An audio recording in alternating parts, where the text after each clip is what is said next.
He opened the door in a black shirt and sweats, hair slightly messy, sleep still in his eyes, and I swear, I forgot how to speak for half a second. "Morning," he said with a grin, and that one word messed with something inside me I wasn't ready to feel. "I'm Ava. Welcome to Lust and Lies. This is my confession of regret. I started babysitting for the Parker family on Thursdays and Sundays. Steady money, nice house, well-behaved kid, and Nathan, the dad.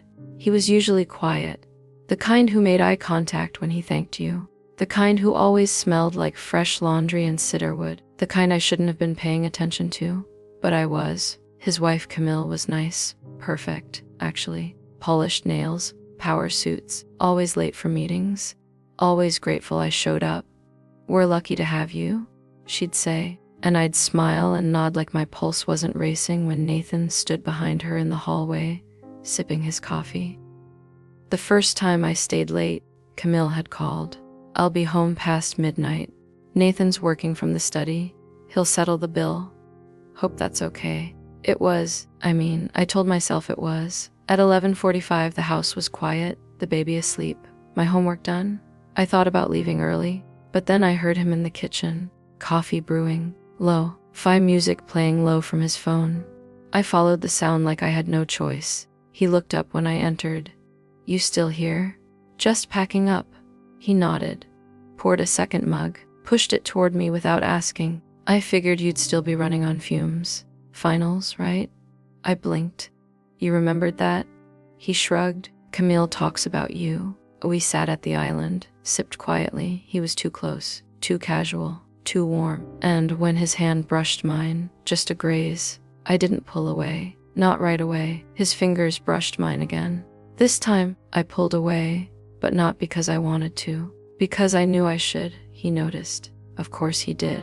"I'm sorry," he said, taking his hand back. "I didn't mean to make you uncomfortable." "You didn't," I said too quickly. Our eyes met. There it was again. The pause, the unspoken. I should have said goodnight, grabbed my bag, walked out like nothing had happened. Instead, I sat back down. "I didn't peg you for a lo-fi guy," I said, trying to sound casual. Nathan smiled. "It's the only thing that calms her down when she's teething. Now I'm addicted too." We talked for nearly an hour. About nothing, about everything. Music, books, how he used to paint before life became diapers and taxes. And I forgot he was married. Or maybe I just chose to. At one point, he laughed. Genuine, unfiltered. "You're easy to talk to," he said. "You don't usually talk. Not like this. Not with Camille. Not in years." Something in his eyes dimmed. I hated how much I liked that he trusted me. That he saw me. Not as the babysitter. Not as a college girl trying to earn a buck. As a woman. It was after 1 a.m. when I finally stood. I should go. He walked me to the door. The hallway was dark, just the porch light bleeding through the glass. I reached for the doorknob. He stepped closer, not touching, but near enough that I could smell him again. That same scent, warm, masculine, dangerous. "Be safe," he said softly. I turned to say thank you, and he was right there, not kissing, not speaking, but looking at me like I was already his. My breath hitched. Then I opened the door and ran to my car like it would save me. But it didn't. Because that night, when I got home, I touched my lips, closed my eyes, and imagined what would have happened if I hadn't left. Camille texted me that morning. "Emergency at the office. Nathan will be home today. He knows you're coming." Thanks again. I stared at the screen longer than I should have. He would be home. Alone. With me and her blessing. I wore a simple white tee and denim shorts. No makeup, just lip gloss. Just enough to feel seen. When I arrived, he was in the backyard, t-shirt clinging to him from the sun. Barefoot. Reading. He looked up when I stepped out. "You're early," he said, smiling. "You're shirtless," I replied, regretting it the second I said it. But he just laughed. Guilty. We stayed outside. His daughter napped in her stroller. The heat hung thick, but not uncomfortable. He brought out lemonade. We talked again, this time closer, knees almost touching. He told me about how Camille used to be romantic, used to write him notes. Now she barely looked up from her laptop, and I listened, not as a babysitter, not as a friend, as something more dangerous. When the baby stirred, I stood. He followed. We walked inside. I rocked her gently while he watched, arms crossed, a shadow in his own home. "She likes you," he said. I smiled. "She's easy to love." "So are you?" I froze. The bottle slipped slightly in my hand. He stepped forward, took it from me, placed it on the counter. Then, slowly, he turned back toward me. His hand brushed a strand of hair from my cheek. I didn't breathe. Neither did he. Then he kissed me, soft, careful, like he was giving me a chance to say no. But I didn't. I kissed him back, deeper, longer. His hand slid to my waist, mine to his shoulders. I felt the heat rise under my skin. When we broke apart, he leaned his forehead against mine. "We can't," I whispered.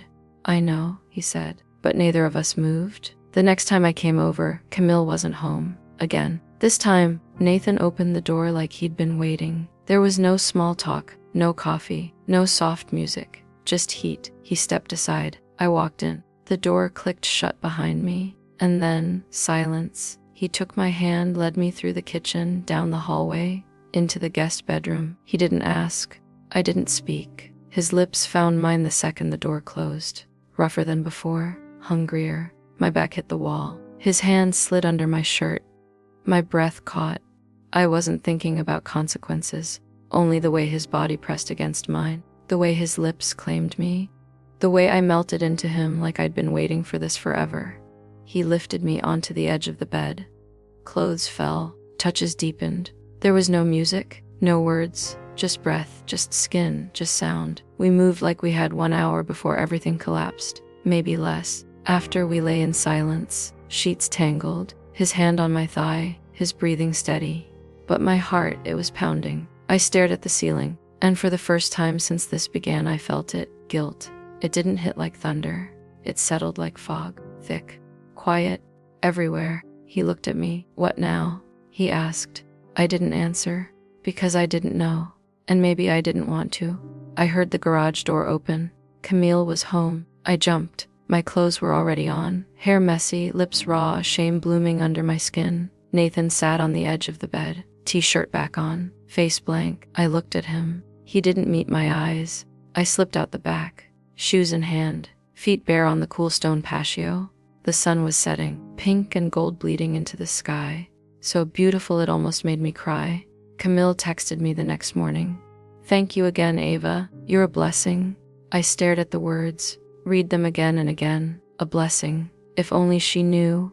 I didn't go back. I told her finals were crushing me, that I needed to step away. She was kind, supportive. She never suspected a thing, but I think Nathan knew. He never reached out, never texted, never asked me to come back, and that hurt, because I still thought about him, still heard his breath in my ear, still felt his hands at night, still woke up tasting regret.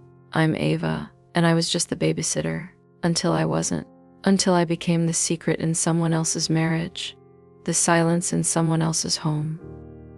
The reason I can't look at myself the same way again. This was my true infidelity story.